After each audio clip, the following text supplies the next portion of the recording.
మనం సభాముఖంగా చెప్పుకునే విషయమే, పెద్ద రహస్యం ఏం లేదు. ఆవిడ 1,00,000 రూపాయలకి చిట్టి వేసుకుంది. 80,000 వరకు పాపం కట్టింది ఆవిడ. ఇక చిట్టి అందుకునే సమయంలో ఆవిడ చిట్టి ఎత్తేసి వెళ్ళిపోయింది. ఈవిడికి 1,00,000 రూపాయల నష్టం తట్టుకోలేకపోతుంది. ఆ బాధ భరించలేక నాకు ఎలాగైనా నా డబ్బులు నా దగ్గరికి వచ్చేలా మీరు చేయగలరా, మీరు ఎన్నో మంత్రాలు అవి ఉపదేశిస్తూ ఉంటారని చెప్పేసి ఉమాదేవి గారు చెప్పారు, మీరు కొంచెం నాకు సహాయం చేయండి. ఆవిడ కన్నీళ్లతో నన్ను వేడుకుంది పాపం.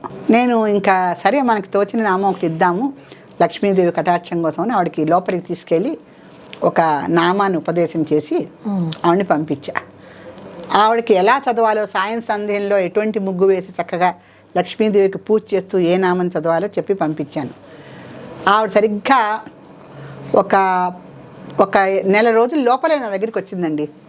ఎవరైతే చిట్టి ఎగ్గొట్టి ఆవిడకి ఆ 80,000 ఇవ్వకుండా వేరే ఊరు కూడా వెళ్ళిపోయింది ఆవిడ.